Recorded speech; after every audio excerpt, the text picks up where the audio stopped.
지금 당장 통증이 이렇게 심한데요. 프랑스에선 2주 기다려도 병원 문턱도 못 넘었어요. 그런데 한국에선 단 15분 만에 진단, 치료, 안심까지. 그날 난 이 나라가 사람을 살리는 법을 안다고 느꼈어요. 프랑스 파리 한 여성이 병원 접수대 앞에서 눈을 치켜뜨고 소리쳤습니다. 의사는 차분하게 말했죠. 긴급 상황이 아니면 예약 순서대로입니다. 지금은 응급 기준에 해당되지 않으니 다음 주 목요일로 잡아드릴게요. 그녀는 믿을 수 없었습니다. 복부에 찢어질 듯한 통증, 구토와 식은땀까지. 하지만 프랑스 의료 시스템은 기다림이 먼저였죠. 그 순간 그녀는 머릿속으로 반복해서 외쳤습니다. 나는 지금 죽을 수도 있는데 아무도 내 말을 들어주지 않는다. 이 이야기의 주인공은 클라라, 프랑스 파리 출신의 26살 유학생입니다. 어릴 적부터 프랑스가 자랑하던 국가의료복지 시스템을 믿고 살았죠. 모든 게 공공으로 제공되고 세금만 성실히 내면 건강은 지켜준다고 말입니다. 그녀도 그렇게 믿었습니다. 그런데 그날 그 믿음은 너무나 쉽게 무너져 버렸습니다. 결국 통증을 참지 못한 체진통제만 먹고 침대에서 밤을 지새운 클라라.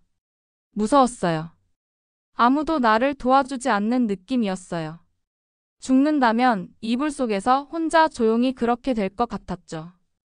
이틀 뒤 겨우 진료를 받았지만 의사는 심각한 문제는 없어 보인다며 진통제를 하나 더 처방해줬습니다. 그날 이후 클라라는 병원이라는 단어만 들어도 가슴이 답답해졌습니다. 프랑스에서 나는 환자가 아니라 처리해야 할 업무 중 하나였어요. 그녀는 밤마다 인터넷을 뒤졌습니다. 어디든 진짜 사람을 먼저 생각해주는 나라가 없을까? 그렇게 뒤지다 우연히 한 커뮤니티에서 이런 글을 보게 됩니다. 한국 병원 시스템은 전 세계에서 제일 빠르고 정확합니다.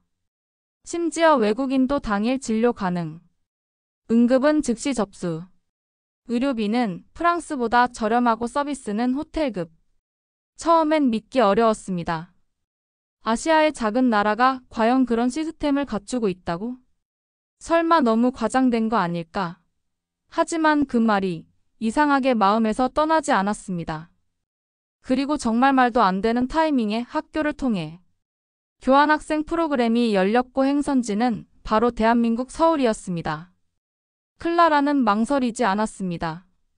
마치 운명처럼 신청서를 작성했고 합격 통보를 받았죠. 한국에서 살게 될 거라고는 상상도 못했어요. 그런데 속으로는 너무 기대됐어요. 2024년 가을 클라라는 인천국제공항에 도착했습니다. 모든 게 낯설고 모든 게 깔끔하고 그 어떤 혼란도 느껴지지 않는 공간. 그 순간부터 그녀는 무언가 달라졌다는 걸 느끼기 시작했죠. 첫날 밤 학교 앞 편의점에서 간단한 음식을 사서 돌아오는 길. 갑자기 예전의 그 통증이 다시 시작됐습니다. 그리고 그녀는 공포에 질렸죠.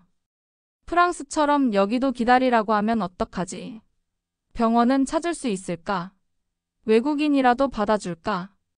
하지만 그때 기숙사 앞에서 만난 한국 학생 하나가 그녀에게 다가왔습니다. 괜찮으세요? 얼굴이 많이 안 좋아 보여요. 근처에 24시간 병원 있어요. 같이 가드릴까? 그날 밤 클라라는 한국 의료 시스템을 처음으로 마주하게 됩니다. 프랑스에서 두려웠던 내가 한국에서는 누군가의 따뜻한 질문 하나에 다시 안심할 수 있었어요. 택시를 타고 도착한 병원은 서울 시내의 한 대학병원 부설 응급의료센터였습니다. 건물 외관은 현대적이고 정돈되어 있었고 내부로 들어서자 깨끗한 대기 공간, 분주하지만 조용한 분위기, 그리고 무엇보다 놀라웠던 건 접수 창구 앞에 줄이 없었다. 간호사는 친절하게 영어로 클라라를 맞이했고 간단한 신분 확인 후 바로 혈압, 체온 상태 체크에 들어갔습니다. 어디가 불편하세요? 배 오른쪽 아래가 심하게 아파요. 이전에도 이런 적 있었어요. 단 10분도 지나지 않아 초음파, 혈액검사, 간단한 문진까지 모두 진행되었고 곧바로 의사가 진단 결과를 설명해 주었습니다. 약간의 염증 반응이 있지만 다행히 심각한 수준은 아닙니다. 오늘 약 처방받고 이틀 정도는 푹 쉬셔야 해요. 프랑스에선 2주를 기다렸고 한국에선 15분 만에 진단을 받았어요. 이건 그냥 병원 서비스가 아니었어요. 이 나라는 나를 환자로 대해줬습니다. 진료를 마치고 나오는 길 간호사가 조용히 미소 지으며 말했다. 불안하셨죠? 한국은 외국인도 똑같이 치료받을 수 있어요. 앞으로는 아프시면 꼭 바로 오세요. 그 말을 듣는 순간 클라라는 무언가가 안에서 무너지는 느낌을 받았습니다. 지금까지 참고 견디며 살아온 의심과 불신, 이 누군가의 따뜻한 말 한마디에 눈 녹듯 사라지는 기분이었죠. 그날 밤 저는 병원 복도에서 눈물을 흘렸습니다. 한국은 제게 살 수 있다는 확신을 처음으로 줬어요. 한국은 단지 병원만 좋은 나라일까? 그게 내가 처음 한국 병원에서 진료를 받고 나서 머릿속에 떠오른 질문이었어요. 그런데 그 질문의 답은 며칠도 지나지 않아 무섭게 내려지게 됩니다. 병원 진료를 마친 다음 날 나는 근처 편의점에서 물 한 병을 샀어요. 카운터에 가져다 놓으니 직원이 아무 말도 없이 바코드 삑 결제창 띡 5초 만에 감사합니다 라며 인사하더라고요. 방금 나 결제한 거 맞지? 너무 빨라서 진짜 멍했어요. 프랑스였다면? 직원이 자리 없고 흡연 중이라 3분 기다려야 했을걸요? 한국은 계산도 효율적이고 친절은 기본값이에요. 그날 오후 서울 지하철을 타게 됐어요. 지하철 앱으로 미리 위치를 확인했는데 내가 보던 시각에 정확히 1분 오차도 없이 열차가 도착했습니다. 그 안은 놀라움의 연속이었어요. 말 없이 조용히 휴대폰을 보거나 책 읽는 사람들. 빈자리 있어도 임산부석엔 앉지 않는 문화. 냉방 칸 온풍 칸이 따로 표시된 시스템. 휠체어 전용 공간, USB 충전 포트까지. 한국 지하철은 이동수단이 아니라 문화와 시스템의 결정체였어요. 프랑스에선 지하철 타는 게 스트레스인데 한국은 그냥 힐링이더라고요. 지하철 안에서 숨 돌릴 수 있는 나라가 또 있을까요? 며칠 뒤엔 학교 앞 카페에서 커피를 주문했어요. 앱으로 메뉴 선택하고 자리에서 알림 뜨면 픽업. 줄 서지 않아도 되고 주문 실수도 없고 무엇보다 직원의 친절함이 무섭도록 일정했어요. 심지어 내가 프랑스 억양으로 어눌하게 아메리카노 투구라고 말하자 직원이 천천히 말씀하세요 라며 웃으며 응대했어요. 그 순간 느꼈어요. 여긴 실수해도 되는 나라구나. 다음은 진짜 말도 안 되는 경험. 편의점에서 물건을 들고 나오는데 문 앞까지 걸어가자 직원이 직접 나와 문을 열어줬어요. 프랑스에선? 그런 거 기대했다가 나 일하는 중인데 왜 방해해요? 라는 눈빛이 돌아와요. 한국은요, 말을 하지 않아도 배려가 먼저 나오는 나라였어요. 프랑스에선 내가 부탁해도 안 되는데 한국은 부탁하기 전에 누가 먼저 움직여요. 가장 충격적인 경험은 기숙사 근처 버스 정류장에서 있었어요. 양손에 짐이 많아 버스 정류장까지 뛰어가는데 버스기사가 일부러 몇 초 기다려주는 걸 느꼈어요. 탈 수 있겠지? 라는 눈빛이 창밖에서 느껴졌고 나는 헉헉대며 마지막 계단을 딛고 버스에 올랐어요. 그 순간 그 누구도 나를 재촉하지 않았고 기사님은 편히 앉으세요 라고 먼저 말을 걸어주셨어요. 프랑스였으면 버스 문이 내 앞에서 닫히고 갔을 거예요. 여긴 내가 뒤처지더라도 기다려주는 나라였어요. 또 하나. 기숙사 친구가 피부 알레르기로 병원을 예약했는데 당일 예약 30분 만에 진료 영어 안내 약까지 바로 수령. 진짜로 1시간이 채 안 걸렸어요. 프랑스에선 최소 2주 잡아야 가능해요. 그 친구는 병원을 나서며 저에게 말했어요. 이게 진짜 나라냐? 아무도 날 귀찮아하지 않는 나라 이런 데가 존재하네? 그날 밤 나는 일기를 쓰다 울었습니다. 한국은 내가 프랑스에서 잃어버린 걸 다시 찾아준 나라예요. 나를 존중하는 응대. 기다려주는 버스. 실수해도 괜찮은 커피숍. 병원에서 사람 대 사람으로 마주한 간호사의 눈빛. 프랑스에선 의사 만나려다 죽을 뻔했고 한국에선 알바생 미소에 살고 싶어졌어요.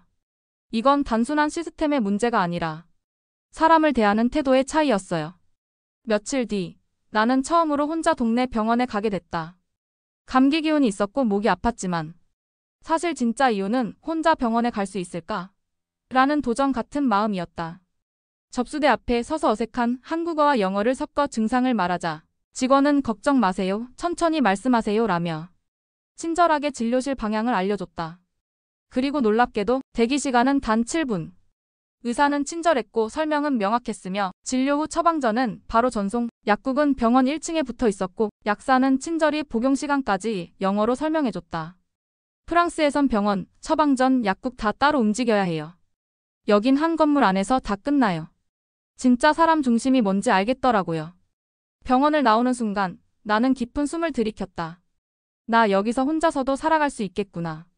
한국은 내가 약자가 되었을 때 그 약함을 눈치채지 않게 도와주는 나라였어요. 그날 밤 나는 프랑스에 있는 엄마에게 영상통화를 걸었다.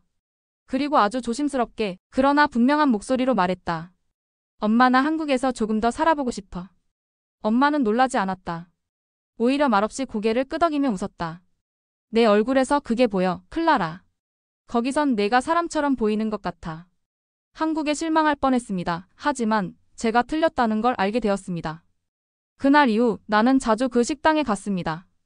사장님은 여전히 말이 적었지만 매번 국물간을 조금 더 맞춰주거나 내가 감기 기운이 있어 보일 때는 조용히 유자차를 내밀어주기도 했죠. 처음엔 차가워 보였던 사람이 알고 보니 가장 따뜻한 사람이었어요. 내 안에 쌓여있던 외국인으로서의 불안은 조용히 녹아내리기 시작했습니다. 예전 같았으면 내 말을 저렇게 해? 나 무시하는 거야? 라고 생각했을 상황에서도 이제는 그럴 수도 있겠다는 이해와 여유가 생겼어요. 한국이 완벽해서 감동한 게 아니에요. 한국이 진짜 사람들로 채워져 있어서 그래서 더 감동이었어요. 한국은 나에게 환대를 해준 나라이기도 했지만 무엇보다도 내가 변할 수 있게 도와준 나라였습니다. 사람을 향해 열린 마음을 갖는다는 것, 실수해도 괜찮은 환경이 있다는 것 말보다 행동이 더 중요하다는 것, 나는 한국에서 그 모든 걸 배웠습니다. 그날 이후 나는 자주 그 식당에 갔습니다. 사장님은 여전히 말이 적었지만 매번 국물간을 조금 더 맞춰주거나 내가 감기 기운이 있어 보일 때는 조용히 유자차를 내밀어주기도 했죠. 처음엔 차가워 보였던 사람이 알고 보니 가장 따뜻한 사람이었어요. 내 안에 쌓여있던 외국인으로서의 불안은 조용히 녹아내리기 시작했습니다. 예전 같았으면 내 말을 저렇게 해? 나 무시하는 거야? 라고 생각했을 상황에서도 이제는 그럴 수도 있겠다는 이해와 여유가 생겼어요. 한국이 완벽해서 감동한 게 아니에요. 한국이 진짜 사람들로 채워져 있어서 그래서 더 감동이었어요. 한국은 나에게 환대를 해준 나라이기도 했지만 무엇보다도 내가 변할 수 있게 도와준 나라였습니다. 사람을 향해 열린 마음을 갖는다는 것, 실수해도 괜찮은 환경이 있다는 것 말보다 행동이 더 중요하다는 것, 나는 한국에서 그 모든 걸 배웠습니다. 처음엔 단순히 병원을 경험하고 싶어서 온 나라였다. 하지만 이젠 분명히 말할 수 있다. 나는 지금 한국이라는 나라에 살고 싶다. 정말로. 시간이 흐를수록 나는 내가 얼마나 많이 변했는지를 느낄 수 있었다. 처음엔 조심스럽게만 걷던 서울의 거리, 이제는 익숙한 골목이 되었고 사람들의 무표정한 얼굴도 이젠 따뜻함이 숨어 있다는 걸 알아보게 되었다. 어느 날 프랑스에 있는 엄마에게 영상통화를 걸었다. 내 방 뒤편으론 한강이 흐르고 있었고 창밖으로 불빛이 반짝였다. 엄마, 나 여기서 조금 더 머물고 싶어. 아니, 어쩌면 여기서 살아가고 싶을지도 몰라. 엄마는 조용히 고개를 끄덕였다. 내 눈에서 그게 느껴졌어. 내가 이 나라를 좋아한다는 걸. 한국은 나에게 편리한 나라가 아니었다.